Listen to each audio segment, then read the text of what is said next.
بله ورځ چې کم 4000 کیلومتره لرې میزایل ویشتل شوي د امریکې په اډه باندې نو امریکا وایي چې دا ایران استعمال کړی دی، خو د ایران د طرفه چې دا خبره تر اوسه پورې نه ده راغلې چې هغه وایي دا موږ استعمال کړی. هغه وایي چې دا میزایل موږ نه دی استعمال کړی، نه د دې حملې ذمهوار چې دی دا موږ یو. که تاسو کتلی نو په دې کې ډېرې داسې حملې شوي دي چې ایران وایي چې دا ما نه دي کړي. د دې نه مخکې چې کوم په ترکیو کې شوی و، دغه شانتې په آذربایجان دی، په دې کې چې کوم حملې شوي وي، دغه شانتې نورو ځینو ملکونو کې چې دی په هغې کې داسې حملې شوي وي چې هغه ایران ویلو چې دغه ما نه دي کړي، کمې چې زه وکړم نو هغه زه وایم چې دا ما کړي دي، خو دا 4000 کیلومتره میزایل چې دی دا ما نه دی پاسولی. نو ځینې کسان وایي چې د ایران سره شته، ځینې وایي چې نشته. نو د ایران سره به دغه میزایل خو هغه په دې موقع کې دغه میزایل چې دی دا نه پاسوي، که یو ورسره هم خو په دې موقع کې دغه میزایل باندې چې دی څه ځای نه ولي. هغه به دا په اخره کې ولي چې کله هغه ته پته ولګي چې زما هر سره خرابېږي او زه ختمېږم، نو هغه سره کیدای شي د دې نه لرې رینج والا میزایل هم وي،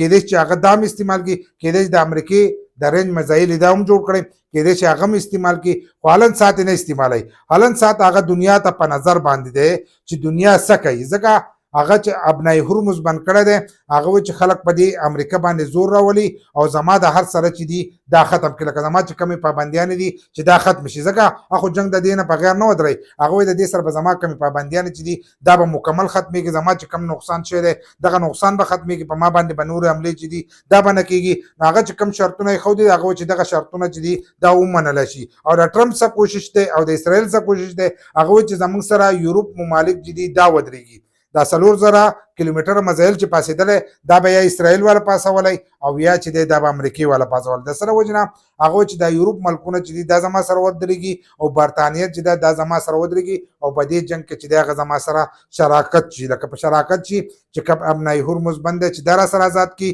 او په ایران باندې چې کومې حملې موږ کوو چې هغه را سره وکړي چې دا ټول نقصان چې دی دا مال نه راځي، دا موږ په شراکت باندې چې دی دا وکړو او ایران چې دی هغه به دې کې ناکامه کړو. نو د دې د وجې نه هغو دغه 4000 پاسولی دی او هغو ته ویلي دي چې دا د ایران سره موجود دی او تاسو هم ولي، لکه برطانیې ته او دې ملکونو ته ویلي چې تاسو هم ولي. خو د برطانیې یو وزیر دی هغه دا خبره هم کړې ده، هغه وایي چې د هغو سره داسې څه شی نشته، نه دا ثابت شوی دی او د دغه شی هم تحقیق شوی دی، نو هغه هم دا ویلي دي چې دا د ایران د طرفه چې دی دا دغه نه ده شوی، لکه د هغې څه ثبوت نه دی راغلی چې دا د ایران د طرفه پاسېدلی او د ایران د طرفه چې دا په موږ حمله شوې ده. د هغو د طرفه هم دغه بیان راغلی دی، خو د امریکې او اسرائیل دغه کوشش دی چې دا نور ملکونه چې دي دا زموږ سره ملګري شي. نو د دې د وجې نه هغو دغه چل کړی چې دغه میزایل چې دی دا پاسولی، خو ایران هلن ساعت په دې وخت کې دغه غلطي نشي کولی. داسې نه چې د هغه سره به دا میزایل نه وي، که یو سره مو خو هغه به دا لا ایښودي، هغه به دا موقع له ایښودي، کیدای شي په وروستۍ کې دغه کې هغه وایي کیدای د دې نه مخکې حالات برابر شي، نو په دې وخت کې چې دی هغه نه پاسي هغه دا نور ملکونه راپسې لا نه یو کېږي. نو تاسو راسره خپل رایه چې دی دا لازم شریک کړئ چې امریکا به دې کې کامیاب شي که نه شي، دا نور ملکونه به د ځان سره یو ځای کړي که به نه کړي. او بل دا چې ایران به په خپلو کوم شرطونه ایښودي دي په دې شرطونو کې هغه کامیابېدی شي که نه شي، چې امریکا به د ده دا شرطونه ومني که نه.